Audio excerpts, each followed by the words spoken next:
Welcome, everyone. We are so excited to have you with us. We have lots of folks joining us, and we're just thrilled to have you. The event for tonight is the first part in the four-part series of Tools for Success, and it's the executive function and the developing mind. So we're excited that you're here with us tonight. We do have Jenn McDonough, our speaker, who is our current middle school division head. And also we have Pete McDonough, who's behind the scenes, our technical director. So we're glad to have him. And yes, he is married to Jenn McDonough, our speaker. We also have Christy Hazeltine here. She's the director of admissions, and she will be sharing some pertinent information for both our current families and our prospective families that have joined us tonight, our guest. And that's the very end after the presentation. My name is Karen Furbinger. I'm the Assistant Director in Admissions for Retention, and I'll be hosting us tonight. Our mission statement here at the Bear Creek School is to provide a high-quality Christian liberal arts education in a nurturing environment that will enable each child to become the individual God intends. Here at Bear Creek, we value the partnership we have with parents. We know together we want to honor the uniqueness and the gifts of our students here, right? While guiding them to become the people of wisdom, courage, and compassion. We want them to become the individual that God intends for them. So you see, the Tools for Success series is here tonight. We're here tonight to support you in your journey, your parenting, but we're not here to tell you how to parent. In fact, parenting is no easy task. We need to actually have grace for ourselves as we continue to learn and grow to be the best parents that we can be. Jenn McDonough has prepared a rich, full presentation for us. We want you to enjoy tonight and after a long day. So you just know that we'll be emailing you the PowerPoint as well as the recording. So now this hopefully will allow you to sit back and take in all the information. And some of you might be in the car driving home from work. So allow me now to introduce Jenn McDonough. Jenn McDonough has 26 years of experience in education here. And Jenn and Pete actually have 4 children as well. 3 of them are alumni and 1 is still in upper school. Tonight, you will be blessed with wisdom, both inexperienced and learn knowledge by Jenn. So we are most grateful to have her tonight, and please let's give her a warm welcome.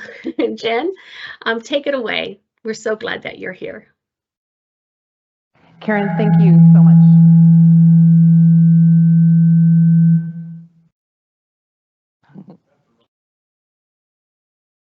Can I speak? Okay, thank you everybody for your patience, and actually that kind of set my nerves better, Pete, so thank you for that. And thank you families for joining me this evening, and I agree with Karen, not sharing how to parent, but just maybe some parenting experiences, some experiences in education, stories, I have a lot of them, and then a little bit, hey, maybe what not to do, again, from experiences. So a lot to cover, but let me start out this evening by asking you if you have ever had a morning that maybe, or maybe an evening, that feels like this.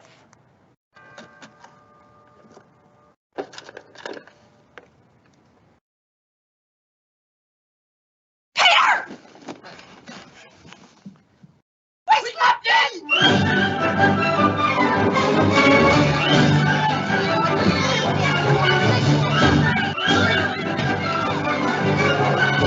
Heather, do a head count. Make sure everyone's in their beds. Where are the popcorn and chicken? Put them in the microwave and dry them off. How fast does this thing go? All right, so that is from a beloved story. Oh, now I can't remember the name of it, but Home Alone, and the kids are all off and the parents are ready to go to France, and they slept through their alarms and the tickets are in the microwave. I know that's an extreme, but oftentimes it can feel like that in our homes. And so we're going to talk today about how to avoid that and how to develop wonderful executive function skills in our children, and what part we play as parents, what part they play as the children. And I recognize that this is a session for 5th through 12th grade. I also recognize that a 5th grader developmentally is very different than a 12th grader. And so I take that into consideration as we're speaking this evening. I do think that the themes, the overarching theme of executive function and training is universal. And I think that the things that we're going to speak about today could apply in one way to your 5th grader, and then 7th, 8th, 9th, as they get older, it could apply a little bit differently. But I'm still at my age developing executive function, and I'm grateful for a malleable brain that is able to do that. So executive function is a set of skills that allow us to operate efficiently. And Harvard researchers have said that it is a little bit like air traffic control. Our family had an opportunity to travel this weekend, and I will tell you, I am grateful for air traffic controllers. They're keeping those planes that are supposed to be up in the air, the ones that are on the ground, making sure they're not crashing. And that's what our kids are doing every day with their brains. They're making sure they're keeping what it should be up in the air, and what's on the ground, and trying not to crash. So I appreciate that description of executive function. The things that we'll go over this evening, and again, there are many names or many titles of what executive function can be. So these are sometimes interchangeable. Maybe you've heard of them before. I recognize you as parents are probably coaching on a lot of these different things. You might already have systems in your house. You probably have things you could share up here. So I'm just going to go over what we've honed in on at school in executive function training, as well as what we've done in our own home. So you can see it includes, but isn't limited to, planning, organization, self-advocacy, active learning, beginning and finishing tasks, growing in self-control or self-regulation, and perseverance. So again, what I'd like to go over this evening before we get into the executive function skills is a little bit about brain development. Again, a lot of you already know what I'm going to be sharing, but I do think it's important as we consider training our children and coaching our children, understanding what their brains are doing. And then we'll go into some stories, and we'll also talk about what to avoid. So I always thought the most important time in the lives of my children to be home was when they were small. When I was making sure that all of their dietary needs were met, all their sleeping needs were met. We were doing read alouds. We were taking them to the park. That was the most important time to be home. Consider this, and this is probably what's happened in your own homes. We get up in the morning. Mom and dad are the ones waking up the kiddos. They wake up and they're cheerful. They can't wait to be at school. And we have this lovely morning of sitting at the breakfast table, making sure we have nutritious food. Their backpacks are lined up by the door because we packed them the night before. Any of their instruments for instrument practice are lined up. Their sports bags are lined up. They have their lunch boxes probably packed the night before. They are ready for the day. We hop into the car and maybe we're listening to music on the way to school or cheerfully having a conversation. After school, they pile into the car. We come home, they have a snack, they get into their play clothes, put their dirty clothes away. They go outside and they play. They come in harmoniously and sit around the homework station that we have a non-negotiable homework hour. We have dinner together as a family filled with nutritious food. We have our read aloud, shower time, brushing teeth, prayers, tucked into bed, right? I was queen of the castle, and my loyal subjects ate out of my hand. There was no questioning of the routine. The routine was supreme. It ruled over all, and there was harmony in the home. I was the conductor, and the orchestra played beautifully. Now, enter what ought to happen, but it kind of took me off guard, and that is the pre-teenage and teenage years. Suddenly, my children were wanting to sleep into the last possible moment to go to school. A shower would be a bonus. We would rush to school. Please don't talk in the car. I'm still waking up. Often after school, they were in study groups, or perhaps they were a game that went longer with after school sports, or youth group began, as it should, all beautiful and good things. My children shifted from being family focused into being more friend focused. So a lot of friendship things happened during that age too. So all of a sudden that beautiful orchestra became a little bit more like a cacophony of chaos.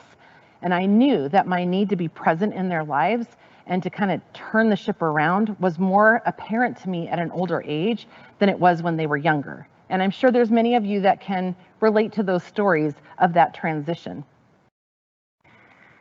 So let me make sure I've got the right slide here. We want, and I think we can all agree on this, we want our children to thrive, not just survive. And when I think about that word thrive, I think of my own home. When I was a child, and I grew up in a home where my father was military. So on Saturday mornings, we would wake up. You would not sleep in on Saturday mornings, no matter if you were a teenager or not.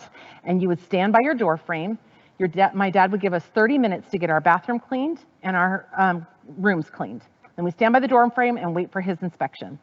He would enter the room with literally a white glove, and he would go over the baseboards and the door frame, and he'd go over the furniture. And if there was one speck of dust, he would say, "Nice try, Jenny, you need to try again." And he would do it lovingly, but no matter where he found that dust, we started all over again. If we passed that part of the inspection, then we'd stand by our beds and my dad would take out a quarter, expecting that the quarter would bounce off the bed because we've made our beds appropriately. Once we passed inspection, the rest of the day would be spent on different chores around the house because we were a part of a community, and he was asking us to rake leaves or weed or empty garbages, things like that. We would end the day oftentimes with a family bike ride or maybe some sort of community event, dinner together, playing games, and there was a lot of joy in the home. Sundays included going to church and having a pot roast meal when we came home. And at the end of the evening, we would all sit around. I had 3 siblings, so 6 of us sit around, and we would talk about the week. We would plan for tests, quizzes, projects, and papers. We would talk about things outside of school, like sporting events, family events, youth groups, so on and so forth. And then you can imagine it got more and more complicated as we got older because we were starting to drive and having to share cards and having to coordinate. So without my dad saying anything, or labeling it this, he was coaching us in executive function. We were learning how to plan, to organize, to advocate for ourselves. We were learning to be active participants in the community, the small micro community and the larger community. I'm excited tonight that we can label these things. Studies have shown that when you label what the learning is, your children will actually soak it in differently and they'll take ownership of it. I know what's happening. I know that I'm in charge of my learning. I show this picture because it cracks me up. It's one of my favorites, and it's from a long time ago. So this is Jack, Kate, Charlie, and Lucy, my 4 children, several years ago. We happened to live on a property where there was a rambler, and they were tearing the rambler down. So we knew we had a little bit of freedom. As you can tell, there's paint on the driveway and so forth, so on and so forth. And so we knew we had a lot of freedom with this home. What I love that this captures is that those 2 tables in this picture were childhood tables. They were end tables. I grew up with them, and my mom gave them to me. And the kids had to plan how they would paint them. They had to work together, and then they had to get messy, and they had a lot of fun with this. They were exploring and experimenting and kind of playing with things before they came to conclusion.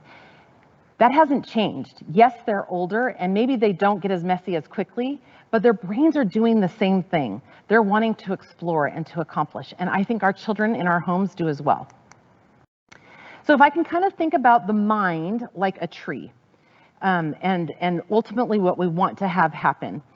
This beautiful, lush, gorgeous, growing tree that gives shade and comfort and beauty to us. But underneath all of it, the importance of having really strong roots so that tree remains and really rich soil. So if our children's minds are that tree, we know that we need to nurture the social emotional side of our children, as well as the academic side of the children. And these roots need to go deep. So social emotional can be a lot of different things, but when you think about how they listen, they're listening to you, you're listening to them, processing their day. When they were really little, it may have been someone was mean to them at the recess field, but as they're getting older, it's a little more nuanced and we have to kind of draw it out of them that maybe there was a friendship issue, maybe there was a conflict with a teacher. Their friendships, their family dynamic, their personality, their love languages, which is a whole different side of things that I would be talking about, but really quickly, our teenagers do have love languages, and they include physical touch, so giving them a hug, even when they don't seem like they want it, or a handshake or something that gives them some physical affection. And in fact, when I just saw my son Charlie this weekend, he's not a hugger, but he knows that it's important, and we decided a 30-second hug. That's what we do, and he held on. I think he missed me a little more than he let on, but physical touch, quality time, words of affirmation, meaningful conversation, and acts of service. So we can go into that at a different time, but just wanted you to know those tanks need to be filled up for your kiddos. And then the academic side is that they're growing in time management, in managing their materials, in self-advocacy, in self-control, in perseverance, and in prioritizing. These are all important components to both sides of your children and both sides of those roots. And then it needs to be in a really rich soil. And that's the soil is what we provide. And we can provide nutrition, proper amount of sleep, physical activity, great love and care, trying to meet their physical needs as well as their emotional needs. And the end result that we're all hopeful for is that we have healthy, well-adjusted, productive human beings, well beyond their school time, whether it's at Bear Creek or another school or beyond college, but that they would be active and beautiful and virtuous members of our society when they're in their jobs, when they're in their marriages, and with their children. All right, I told you that I was going to tell you some stories. So my oldest son, Jack, well, let me back up a little bit. We had 4 children in just under 6 years. Super fun when you think about going to the zoo, to the aquarium, children's theater, really fun to have experiences shared together. But the other thing is I typically had maybe a baby in a backpack, a baby in a Bjorn, and one at my side or on my hip. And so we could go through the daily life when they were little all together. And that included teaching them how to accomplish their chores or do different things around the house, like bake banana bread, maybe learn how to fold a towel properly, cleaning the bathroom. All right, so when Jack was 8 years old, I asked him, hey, Jack, will you go ahead and clean the bathroom? He had been trained, he had all the tools, he knew exactly what ought to be done, but he came out to the kitchen after about 3 minutes and said, okay, Mama, I'm done with cleaning the bathroom. Well, inside I thought, oh my heavens, it doesn't take 3 minutes to clean a bathroom, certainly not with 4 children, it doesn't. I wanted to grab his hand and go down and say, here's how it ought to be done, but instead I said, Jack, that's wonderful. We're gonna go ahead and eat dinner in the bathroom this evening, so thank you for doing that. Well, you can imagine, his eyes got wide, and he kind of looked nervous, shifted around a little bit and said, hey, Mama, I will be right back. He was gone about an hour. But when he came back, a little bit sweaty, a little bit red in the face, he was super proud of himself. And he said, okay, Mom, we can eat dinner in the bathroom tonight. And we did. If I had interrupted, he wouldn't have persevered. He wouldn't have thought through, hey, I can do this myself. His confidence probably would have been shaken a little bit. But instead, he came out of the bathroom pretty confident and actually proud of himself that evening. So I say that story because Jack is now almost 22 years old, and pretty consistently when we're on the phone, he'll say, Mom, thank you so much for teaching me how to pay attention to detail, how to clean, how to care about the little things, because it translates. He cares about the big things. If he can pay attention with a bathroom, imagine how much more so he can pay attention in his college courses, in his relationships, in his working relationships. He is paying attention to detail, and it did not arrive at 8 years old. It took time, it took coaching. And so I say that as an encouragement that if our kiddos aren't there yet, they will get there. John Medina is an author who wrote Brain Rules. If you hadn't had a chance to read this book, I highly recommend it. He came to our school several years ago to highlight this book, which is why I know about it.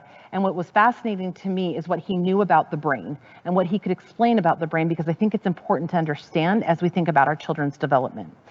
So I'm just going to go through a few of the chapter names. Exercise, repeat to remember, remember to repeat, sleep well, think well. Stress brains don't learn the same way, stimulate more of the senses at a time. Vision trumps all other senses. We are powerful and natural explorers. All right, so when I think about exercise, I heard this phrase that exercise is like cognitive candy. Our bodies are meant to move. In fact, we were created to walk 12 miles a day. We are created to move. Our students need movement. We need movement. If your child is really active, maybe they're in after-school sports or select teams and they're getting a lot of activity, that's great. Maybe your kid just really loves being in the yard or going on bike rides or going on walks. Wonderful. Exercise is so important for the brain, get the blood flowing. Years ago, we had, as the kids were younger, we had a balance board and it had little knobs on the bottom of it that made it more and more challenging to balance. And our kids would stand on that and do their verse and poem and spelling words, and then eventually study for tests, geography or history or science. And they had, as it got more and more challenging, there was more that was, more that they had to balance. Not only were they retrieving information, but they were also balancing with their bodies. But there was movement. The kids have been roller skating while we test them on things. They're just getting good exercise and good movement. And then when we think about the phrase repeat to remember and remember to repeat, I think about maybe being in the forest. And maybe you find a beautiful place you want to be, but it's covered in branches and it's really hard to forage. So you end up kind of, maybe you have a machete or something, I don't know, but you kind of break away the branches, and you walk through that pathway that doesn't look like a pathway. It looks unfamiliar and it doesn't look worn. But the more you walk that pathway, the more you are wearing it out and the more familiar it becomes. And that's what's happening with our kids and their brains. Lots of repeating to remember and remembering to repeat. If you asked any of our 5th and 6th graders by the end of this school year, we could give the weekly prompts for verses and they'll have them memorized because they memorize it, but then they also repeat it all throughout the school year. So it is something that sticks with them. Okay, sleep well, think well. This is an important one. Our bodies need sleep. We have chemicals and cells in our bodies vying for us to stay awake and vying for us to make sure we go to sleep. And when we're in a really good program of sleep-wake, then our bodies operate the very best. And actually, this recommendation on the low end is 7 hours. That is a really hard thing to accomplish in our home, but 7 hours of sleep. But the greatest benefit of sleep is when you or your children can reach 10 hours of sleep. That's when everything's firing off and it's the most beneficial. My son, Jack, works at the United Parcel Service in Grand Rapids, and he has the 3 a.m. to 7 a.m. shift. And so you could think, oh my word, when does he ever get sleep? Well, it takes a ton of discipline. He has prioritized his job at UPS because there's great scholarship with it and good pay, over maybe sometimes his evening relationships, friends with dorm mates or whatever it might be, because he knows that he needs the sleep. When he goes without it for a couple of days, he starts to feel groggy. He actually starts to feel grumpy, and he can just feel his body not working the best. I'm sure we all have stories like that where we just haven't gotten enough sleep and we know we're not firing off as well as we should. Make sure your kiddos are getting enough sleep. And then the stress brain doesn't work as well as a non-stress brain. And so when we encounter trauma and those cortisol levels go all over the place, or we have a fight or flight, a little bit of that is okay, but to be constantly at that is not good for our brains. And I think of a story of my husband and I when we first bought our very first car together, and we were so proud, and we brought home, we had it for about 1.5 years, and then brought home our son when he was newborn in that car. So proud of that car. But I will tell you, it overheated constantly. And so my eyes were always on the temperature gauge. We traveled with jugs of water in the back of the car to make sure that, we were keeping it filled with water. That was traumatic for me, and it was stressful for me. We eventually bought another car. We've had several cars between that first car and what we have now. We've never had a temperature gauge issue since then, but I find myself constantly looking at the temperature gauge even now, all these years later. So I think about our kids, and I think about maybe trauma that they've encountered or stress that they've encountered, and think about what that does to their brain and what we can do to help offset that. Just information about how that brain is working.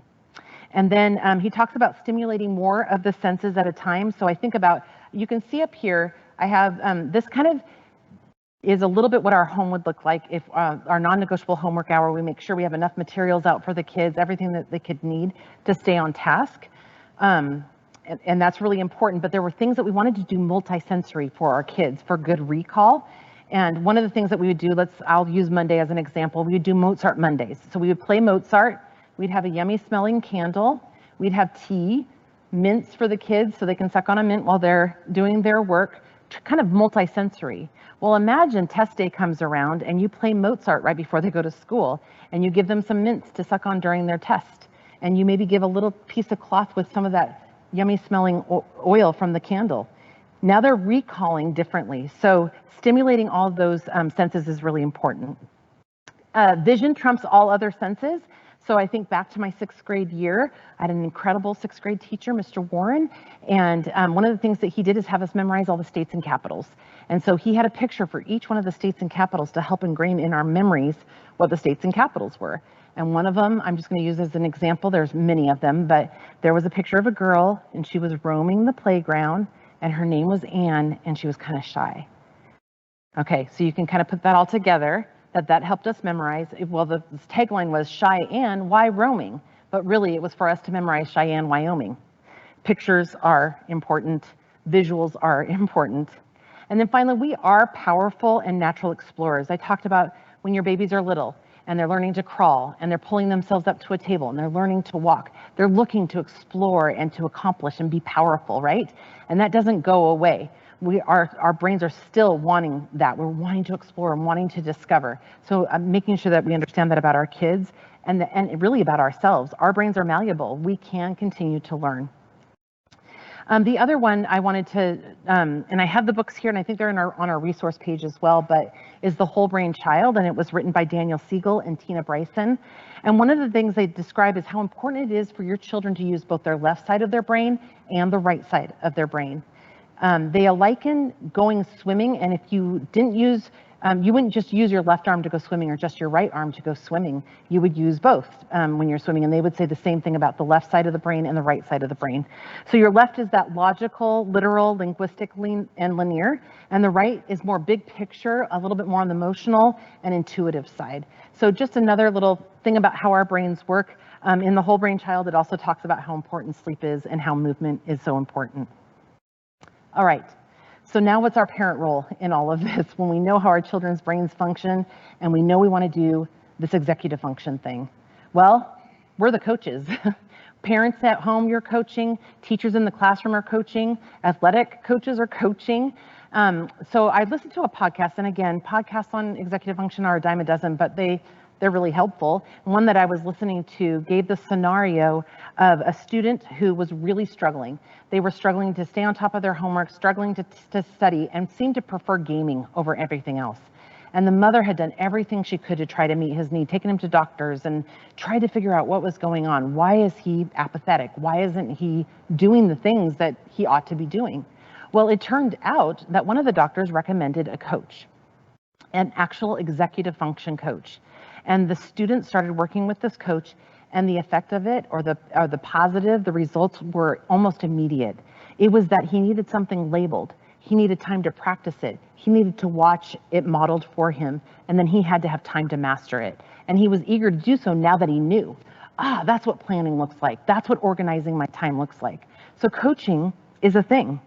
Kristen Jacobson is a host of an executive function podcast. She actually calls it a executive control.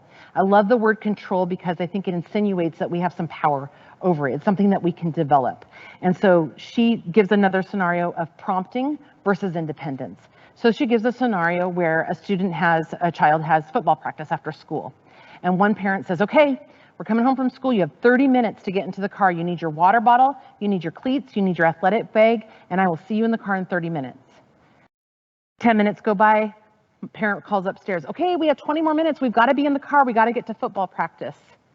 10 more minutes go by. Okay, 10-minute countdown. I'll see you in the car. Make sure you remember your cleats. Remember your water bottle. Child ends up in the car, maybe 10 minutes later, maybe a few minutes later than 10 minutes later.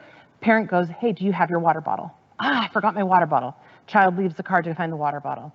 Comes back to the car. Parent asks, do you have your cleats? I forgot my cleats. Goes back to the car, or goes back into the house to get the cleats. They're now easily 10 minutes late for football. I can relate to that. But here's the other scenario, the one that we would be hopeful for. I've trained my child, I've coached my child, they've mastered these skills. All I have to say is, when I drop my child at home, I'll see you in the car in 30 minutes. That child knows I'm the owner of the next 30 minutes of my life. I know what is expected of me. No one needs to prompt me. I've got my water bottle. I've got my cleats. I've got my athletic bag. And meets the parent on time to the car, and they're 10 minutes early for football. I mean, that's a dream scenario, but it is possible that we can coach our children into all of this. Okay, so let's get started on what executive function skills we would want to develop in our children, to coach in our children. Planning. Our children need to come up with a daily plan, a weekly plan, a monthly plan, a yearly plan. They need to have goals. And even for us, we can maybe develop themes in their lives. So for example, in our home, we would say the theme for last year for the McDonoughs was discipline. We knew that we needed to get more discipline with how we spent our money, how we spent our time, our screen time. Those kind of things were kind of the overarching. Our goals, for example, I'll use Lucy, my youngest, and she would say, Mom, by the end of the year, I want to be able to do a 2-minute plank. For a lot of you, that might be easy, but for Lucy, it was going to be a challenge, a 2-minute plank. That doesn't mean it happens right away. She knows she has to chunk it, it puts it into chunks. Maybe it's 10 seconds for the first week, 20 seconds the second week, and so on, until she reaches that 2-minute goal. But she has to plan. The daily plan is something we have to talk about constantly in our home. Okay, what's the daily plan? Okay, who's driving who, where, you know, all those things that you would go through for the day, although a lot of their day is dictated by their school day. Then there's the weekly. We have a busy week. We've got volleyball games. We have events that we're having to go to. Let's make sure that we're planning for the week. Monthly, I think about the month of October, and I'll tell you this Friday we have Dig Pink. The following Friday we have a 5th, 6th bingo night. The following Thursday and Friday are conferences. We have an in-service. We have a wedding to go to at the end of the month, and my daughter has her fall formal. It's important to do that monthly planning. For example, Lucy ordered 3 different dresses for her fall formal, but she did it a few weeks ago. They came in a couple of weeks, and now she can analyze which one does she want to wear, and what other things does she need to plan for to wear the dress to its fullest. And so being able to plan is really important. I brought in a couple of visuals. So again, I do think our children in their autonomy in their teenage years need some autonomy. What works best for them? So this is an example. It's called Memo for Everything, and it's colorful, and there's sticky notes, and you can see that there's a today plan. There are ideas, there's things to postpone, things to buy, and things to do. And for Lucy, she loves the color. She could put this all over the house, and it prompts her, and it works for her. Another one is the weekly action plan, or pad, excuse me. Again, there are tons of these things out there. I'm just trying to give you some examples. The weekly action pad my husband likes because it tells him the tasks for the week, not an entire notebook. You have 1 page, and then you have to prioritize what's going to come first, second, third. And then this other one that we have, the daily checklist, it's a little bit more little kiddish, but if you're just starting out on making plans, it might be a really good visual prompt. So that's why I included that in there. Okay, organization. Really important for our children to operate from order and to be organized. So organizing their thoughts and thinking through their thinking. What do I want to do first? What do I want to do second? What materials do I need to be organized? And how about the time that I have? So I'll give you an example that I brought in. It's called a time timer, and I'll talk about it a little bit more, but the red tells me what has elapsed. So I know to keep on timing with even this presentation. And then I've also shown you that this is what we would do at home with the homework table. In order to cut down on distractions, making sure you're organized with whatever you need for homework, pens, pencils, mints, chapstick even, Kleenex. There's another table here where it's a little bit more calm probably and not as messy, but it also has the books that you would need access to, notebooks that you would need access to. So now you're not being distracted, you're able to stay on the task at hand, and you're operating from order. You're organized. So we had an opportunity, again, like I said, to go see our 3 kids, and I stopped by Kate's dorm room and I said, hey, sweetie, I'm gonna be doing this little presentation on an executive function, and I kind of know how you think. Do you mind if we just film you in your room? She didn't practice, she didn't know what I wanted her to say, she just went for it. So I just wanted to show you that clip. This is how I executively function. I did not get here from the get-go. It took a lot of time, practice, learning from other people. So some of these methods I didn't learn on my own. I had to talk to other people about that. One of those was the full focus. This is a great planner if you are habit-based and goal-based. It goes day by day, so we can start there. Before I start my week, usually on Sunday, I will take this, my pencil case and pens, because I color coordinate. I'll go and find a nice quiet little cafe, and all I do is fill in the assignments that I have for the week. So for example, I will lay out what I have on my ideal week. These are my classes, when I go to church, I even block in free time, and then my day-to-day, then I'll go to my weekly planning, and I'll review what went well, what didn't. I'll set some goals for the week. I'll see any appointments that I have. I'll reflect on what's going on, but I'll also write out each assignment that I have. And I have a color coordination rule. I'll touch that on a sec. So I write all my assignments that I have for the week down in this weekly day. And then every day I highlight out, okay, I have physics here, I have math here, and then these are the, every color coordinates to the class as well. And I put color coordinated what assignment is just due that day, like it absolutely is done. Then over here, I'll write down my tasks. I didn't have a lot of homework today, but I'll put it in quadrants as well. So in quadrant 1 has to be anything that is absolutely due tomorrow, must get done tonight. Quadrant 2 is like, oh, do in a couple of days. Quadrant 3 is, hey, by next week. And it can go on if you need to. So that's what I spend my time doing. I take my time, I have some music playing, I get a nice cup of coffee, I fill out for the week.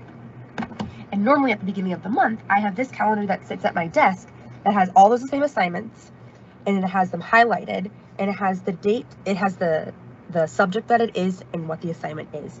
And usually you'll have something like a chapter 2 homework. I will write out the problems usually in here just so I can save some space because it gets pretty cluttered pretty quick. So this is my calendar layout that I have. Hey, I can get a quick glance. This full focus is a little bit more detailed. So that's how I set up for the week. Color coordinating. Color coordinating can help me because sometimes I forget how to prioritize, like, do I really need to do this assignment or this assignment? So I highlight based on the intensity of the assignment. So I think of red as intense, like I gotta get it done.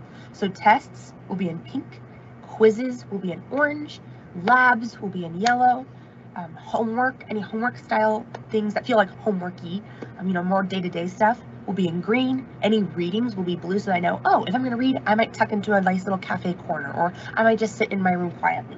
And then purple is projects, like, okay, do I need a big space to work it all out? Do I need materials? What do I need? And speaking of materials, I try to have materials at my desk. I have colored pencils because I'm in an art class. I have pens that I use to color coordinate. I have all my highlighters. I have pens also specific for my planner, pens that I like annotating with, so that's a little more specific. I have all the materials that I need here, and sometimes I'll leave because sometimes you need to find a better space than just your home, and I'm in a dorm, which is different. Then we'll go to the day-to-day, and this is how I like to organize my notes. So roughly for each class, I use different pen colors to know what has been a lecture, what has the teacher said, what are some highlights or importances. So this says notes. It says what it's about, so it's on section 2.2. I put a little circle over here of if it's the notes, because sometimes we take quizzes, so I'll put a Q for quiz. Or this was classwork, so I put a CW. And then I'll put the date as well, so I can remember when things were. And then as I go about the day, anything the teacher said, I'll put in green, just as a reminder, like, okay, that's probably pretty important if the teacher during an example said, remember this. Any classwork that's done, or my work, is blue. Any corrections are done in purple, so I know, oh, did what I do lines up with what I need to do. And then at the end of a unit, you can always come back to these, I'll use those highlighters for another color coordination system, and I'll go back and highlight as I look over my notes, or for some classes, I'll actually retype my notes. I found last year I tried typing my notes and it was really hard to remember things. This year I've been able to recall a lot better because I hand wrote out my notes. So if you only have a Surface, I'd encourage you to have a color coordination system on your Surface for that Surface Pen and OneNote. It works well, but try to handwrite your notes when you can. But it is very nice to have a printed out study guide or something for maybe a test or a quiz where you've rewritten your notes so it just gets back into your brain like, oh yeah, we talked about that. So that's how I go about note taking, how I plan, and then how I can reassess going into assessments and such.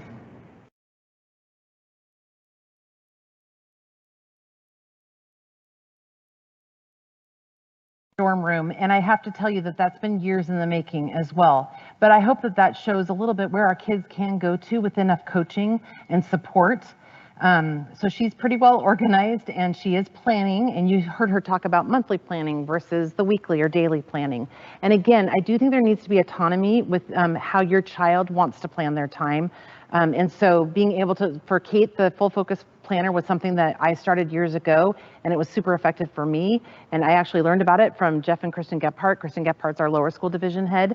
And so share the stories with each other, share the ideas that work for you, that work for your child, because they're gonna land on the thing that works best for them. Okay, self-advocacy. This is a big one. This is something that will last your children for the rest of their lives, but it takes a ton of practice. So my story regarding self-advocacy starts with my son, Charlie, who in 5th grade wrote an email saying, why didn't I get full credit on this assignment? That was it. There was no beginning to the communication. There was no end to the communication. And actually, it sounded accusatory in tone. We didn't even know about the email until the teacher forwarded it to us. So we had to go through some coaching with Charlie and with the rest of the kids on how best to self-advocate for yourself. Do you want to be believed? Do you want to be heard? Then the communication matters. Verbal communication, written communication, and making sure you're listening. Lean into the listening, and then it takes a ton of practice. Amy Fowler is one of the 6th grade teachers at the Bear Creek School, and she's been teaching 6th grade for a long time. So when I was talking to her about this process, she provided some questions that students have asked over the years that really demonstrates a positive way of going about advocating for themselves. So I'm going to read a few of them to you out loud. Can you explain why points were deducted here? I thought I was ready for this test, but I wasn't. Can you help me understand how to prepare for the next test? Here's what I'm thinking about doing for my project. Do my plans meet your expectations? I notice I often get low scores in grammar. Do you have an idea of how to help me improve? I want to become a better writer, but I often don't know where to start or what to say. Do you have any ways you can help me think of what to write? If I spend 2 hours on assignments, does that sound about right? Should I spend more time or less time? You can hear in all those questions, that's not accusing the teacher, that's not demanding, it's sharing, hey, I need some clarity. And it's done in a mature way. And these are 6th graders, so kids are capable of doing this. When we talk to our children about all of these executive function skills, one of the things that Lucy discussed with us was, Mom, Dad, I like that we do our planning. I like that we are operating from order and that we're organized. But what I really like in the planning is it's not just the logistical. It's also time for me to tell you what I'm anxious about, or what I'm fearful about, or what I'm most proud of and excited about. So when we're talking about coaching and spending time with our kids, and Lucy just recently said that, and that's 10th grade, they care very deeply about what we think and about our guidance, and will lean into us when we make it safe to do so. So having these kind of routines in place, I think, helps with those discussions. The other thing I was going to share, and I have it in here, are some social emotional health slides. And these, again, are, I know I keep saying it, but you can find these anywhere. This one in particular is called CBT 123, and it stands for Cognitive Behavior Therapy. But this is just one example of what you can do in your own home or with a group of kids. There's 3 cards that are given. So this one's an example of, the first one would say, state something you did today and what you were thinking before you did it, to the whole group in a very deep voice. So they're tapping into some feelings that they're going through. They're doing it either to a whole group. Another one says, look up at the ceiling. Another one says to the person next to you. And then they have kind of funny things like in a deep voice, in a squeaky voice, or in an opera sound. And so it again, it's tapping into those things and helping our children find their voice. Another fun one is brain freeze. You can see blank makes me smile, or I'd risk my life for blank. And it's on 2 sides because they're competing. Whoever says it first gets the card. Some of the things are just silly and whimsical. Some of the things are a little bit more vulnerable, and we're wanting our kids to learn to be a little bit more vulnerable and ask really good questions and ask for clarity. The other thing I brought in was a Hoberman Spear. Okay, and you can see it in the slide, but if you think about it, there are things that we've used it for, like if we were practicing for a verse and we toss it back and forth to each other. So like, consider it all, I'm not very good at it, am I? All joy, my brethren, and it would go back and forth for a way to memorize. But then there's some other things that you can do with this. And again, this is just one example as we're having our kids learn to center themselves, learn to find their words, is taking this and expanding as we breathe in and exhaling as we contract. So having some things like this around the house is helpful. I don't know about you, but sometimes my kids come home pretty amped about what has happened during the day, or perhaps a little anxious, or maybe really excited about something that happened during the day. So having some things out that kind of help center before they go into the work of the day, but it also helps them find their voice and advocate for themselves. Okay, active learning versus passive learning. So I don't know about you, but if you were all in the audience, I can tell you that I would respond very well to anybody who's smiling or nodding or looking like they're engaged. It would be a little off-putting to me if someone was kind of scowling at me or slumped over. So same thing with our students when they come into the classroom. We want them to be active participants. I remember when I was teaching 6th grade and I did conferences and I had parents say, Jen, my kids just won't talk to me. I'll ask them how their day is and they'll say fine, or was fine. What did you have for lunch? I don't know. Do you have homework? Maybe. Just one-line answers. And my children were very young at the time, but I thought, I don't want that in my family. I want to have active and great conversations. And so I tried something and it ended up working, where I get into the car and I tell the kids, I had such a great day. I have to tell you everything that happened today. I got to play Foursquare with my 6th graders. It was a really cool science unit that we got to cover. I was a little sad about a behavior issue with one of my students, but we got over it. And then I was super excited to think about tomorrow and what I get to teach in math. And then I'm also really excited, kids, to come home and make your favorite chicken meal or something like that. I would keep talking about my feelings and about my responses to things and about what I did that I was proud of or things that I was nervous about, to the point that my kids would say, Mom, can I say something? Can I talk to you about my day? So they were really, really active in our conversations. And even this week when we were all together, you get 6 of us around a table and it's hard to get a word in edgewise. So we probably need to work on our listening, but we definitely have some active listening or active participation in conversation. So what does passive learning look like? It means a child comes into the classroom and maybe they're slumped, they're physical, everything just kind of says, hey, I'm not really caring about this class. They're not prepared with materials. They can't wait to just kind of get it done. They respond with whatever the first thing is that comes to their mind. They wait to see what will happen next, and their lessons are isolated.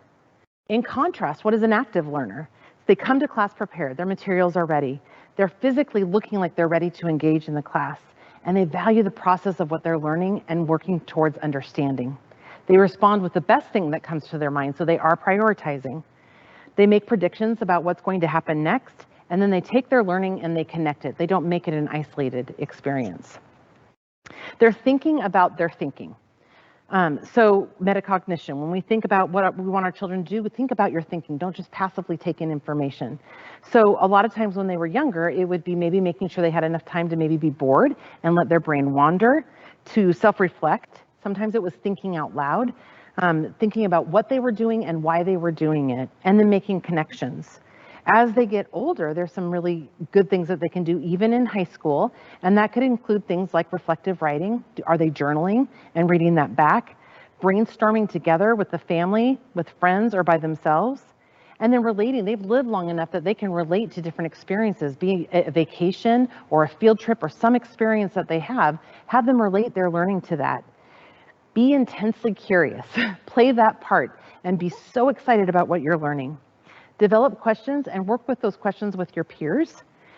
Fully explain. When you're able to fully explain what you're learning, you've internalized it. So give your children a chance to fully explain. Share their notes, minimize distractions, and then at the end of a unit or at the end of an area of study, have your child ask themselves, what went well and what are some areas of growth?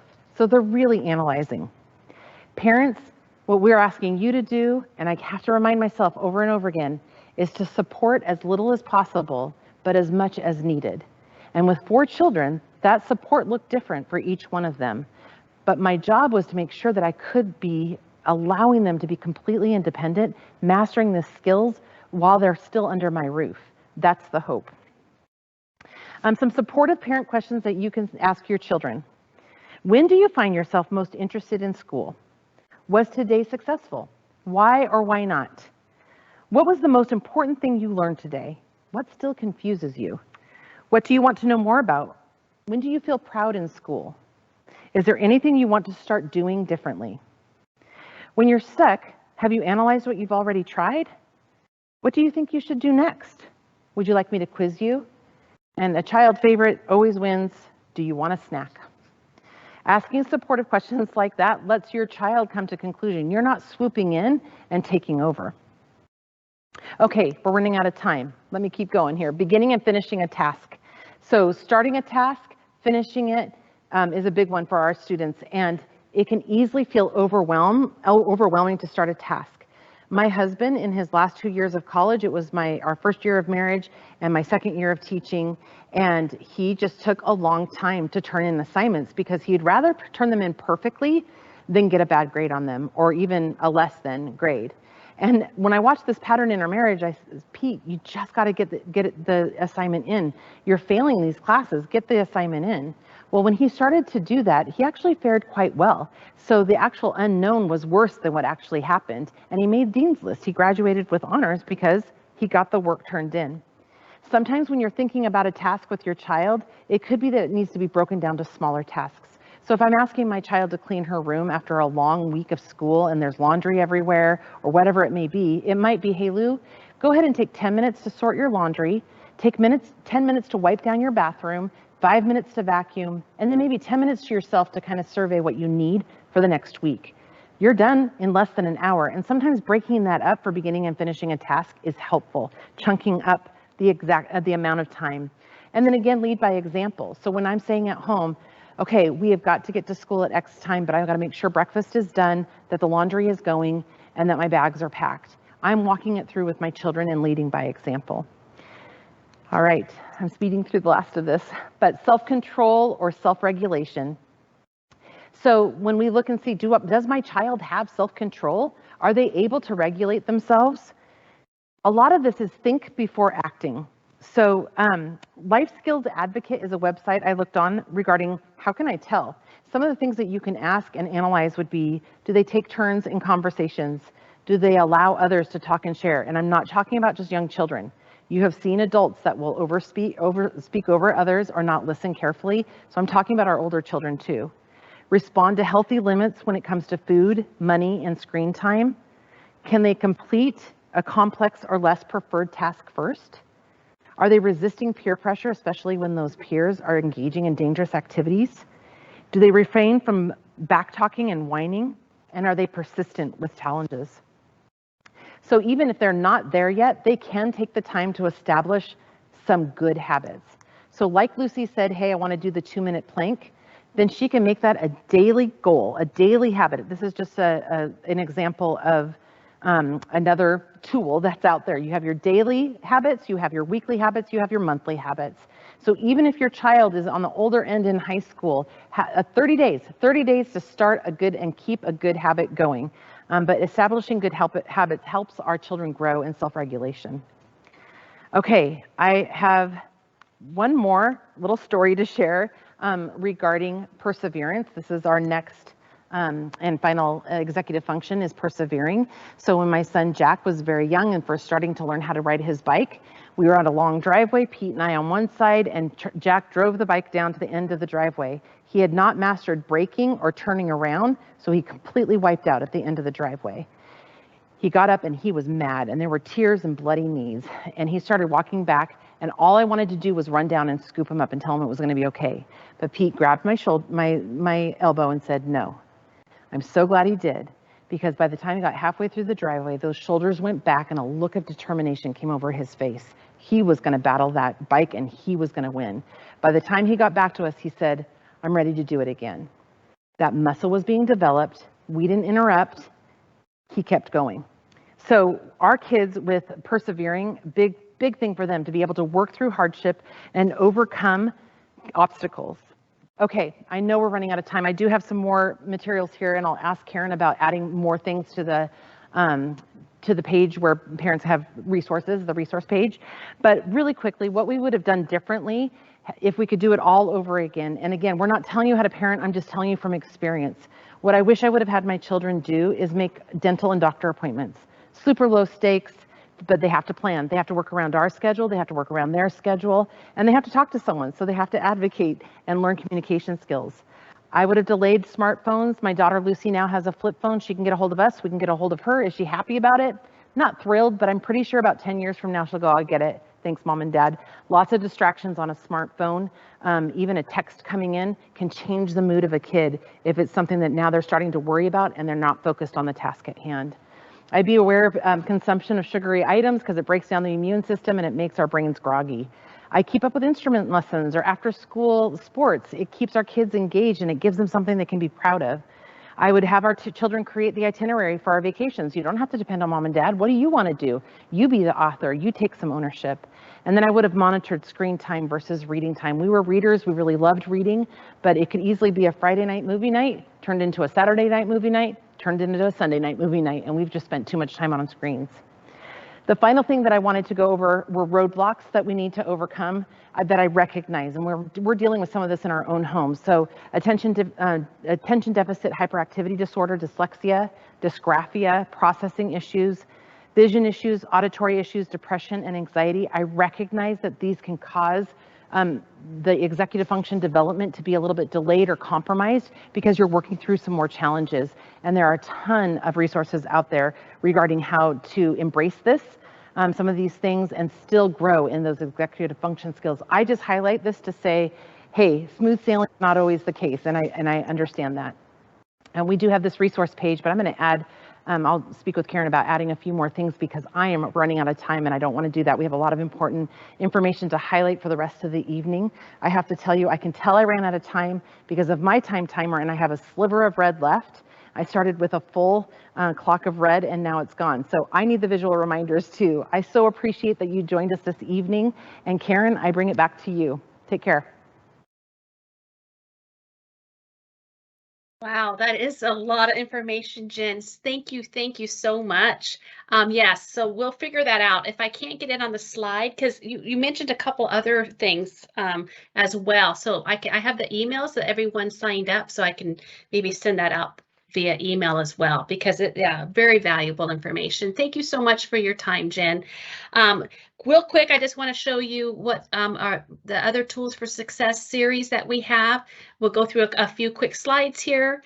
The Tools for Success, we have parenting, personality and parenting, 5 myths of college admissions and communication strategies.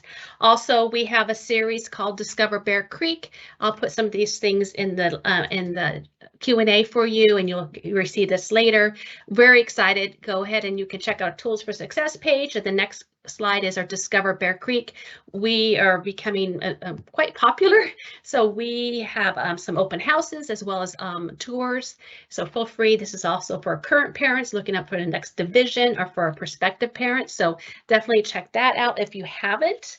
And then also, I'm very excited about this. It's our Bear Conversations. This is really quality work here. It's you get to know our middle school and upper school faculty. It's from last year, so feel free to check that out as well. We have Christy Hazeltine here. She's going to go real fast through some slides, but don't despair. I'll put some of the links into the Q&A. She has something very exciting for current parents as well, but she will stay on after the presentation and to answer any questions. But we're going to give it the time to Christy Hazeltine to go through a quick slides, which you can take a picture of if you really are interested, or you'll get the slideshow as well. Christy? Hi there, everyone. Thank you for joining us tonight. I realize that we have both current parents here tonight and prospective families that might be interested in Bear Creek for next year. And so I just wanted to be sure that you knew how to learn more about us. We have virtual tours in all 4 of our divisions that are available on our website: preschool, lower school, middle school, and upper school. And those are very fun. In addition, families can sign up for virtual information sessions, and that's just a one-on-one with one of our admission staff members to answer your questions. And then our online application is really easy. You create a username and password, and then you'll have access to the admission portal. Those applications, as you can see, for siblings of current Bear Creek children, so those that are not here now but might want to come next year, that application deadline is December 12th. That is earlier than someone truly new to Bear Creek. The reason that we have sibling applications early is we like to try to give decisions when re-enrollment goes out, which is in mid to late January. The next slide talks about then when we notify of our admission decision, so you can see all of those dates right there, depending on the grade level of your child. And next slide, we talk about, let's see, there we go. Our need-based tuition assistance program. Bear Creek has awarded $2.4 million last year to about 25% of our student population. So that is still there. We encourage families who may have a financial need to apply for tuition assistance. It is separate from the application for admission process, and like you can see there, it does need to be submitted at the same time that you apply for admission. For new applicants, we say at the same time, but really get that in by January 23rd. That way you can find out what award you may be qualified for at the same time that you receive an admission decision. Next slide, we talk about need-based tuition for current families. That's a little bit earlier. It's due by January 9th, but if you can get that in by December 9th, that is even better. And our next slide is scholarships. We are so excited to announce that we have 2 new scholarships this year. The C.S. Lewis Legacy Scholarship is for new applicants, and it is for returning families in kindergarten through 12th grade. That is brand new. We have never had scholarships available for current Bear Creek families.